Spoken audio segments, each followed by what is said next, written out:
terrifying movie, which I guess was your goal. Yeah. I've been asking all of the great actors in this movie about backstory, and do you build your own backstory for your character, and can you tell some of the story that we don't see about Daniels on screen? Like, what did you build into her story?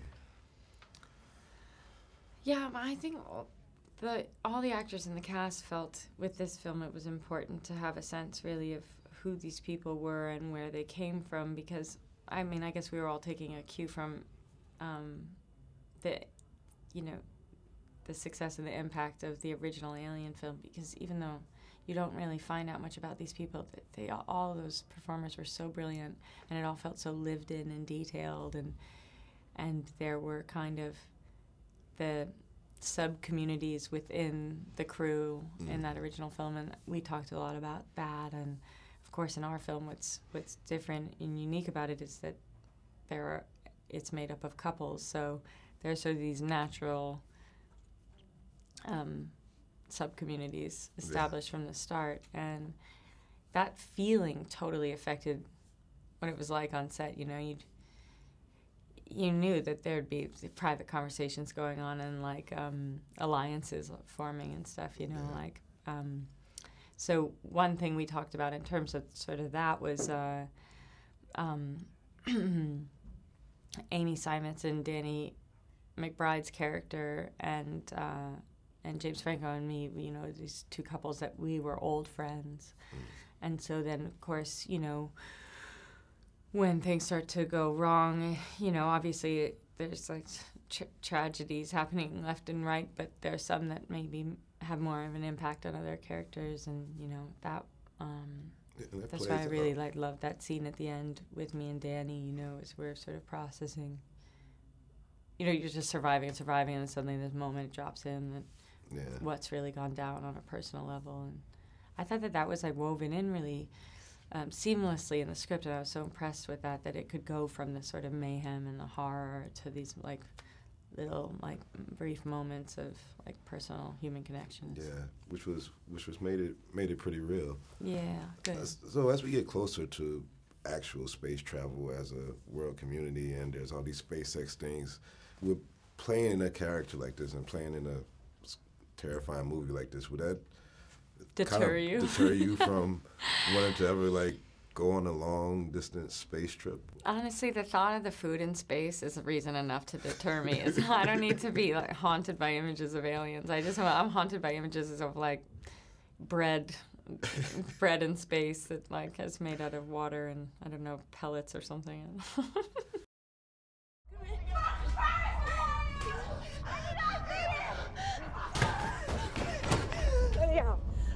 Worm's coming.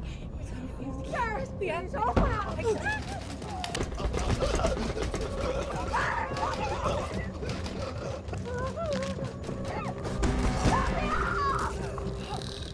So I know you recently got the rights to a separation, and oh yeah. For a second, I thought you said I recently got the rights to a separation, and I was like, you did? I did. Call my lawyer. and you're probably gonna make a project out of it. Like, what was it about these stories like that made you like jump into it and want to get on the creative side of that as well as the talent?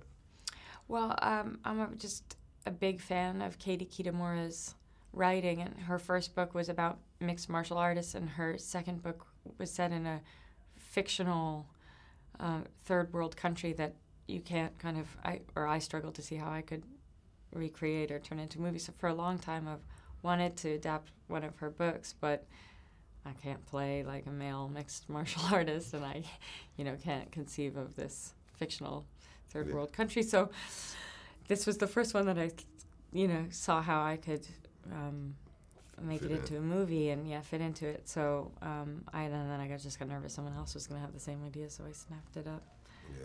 Yeah.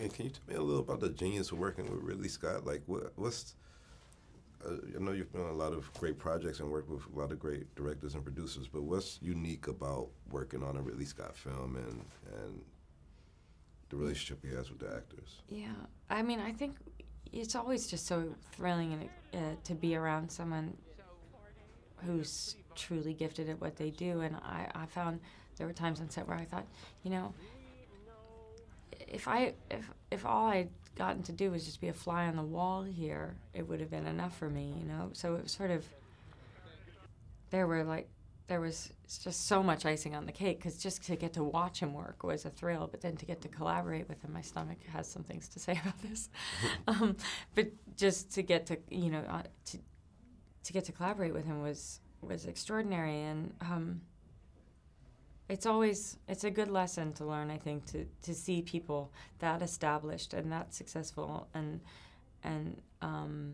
you know, even worshipped, to see someone at that level who is like truly humble, down to earth, you know, doesn't believe the hype, feels he has to prove himself every time. He's somehow maintained the spirit of a young filmmaker despite all that success and praise. So it was really inspiring to be around him. He's so inspiring. He's so passionate, and you know, it's good to also remember society sort of tells us we have to retire our passion at a certain age, and that's bullshit. Yeah. Well, Alien inspired a whole generation of filmmakers and actors, and I hope Alien Covenant does the same thing. You did a great job. Me too. Thank you so much. Nice speaking with you.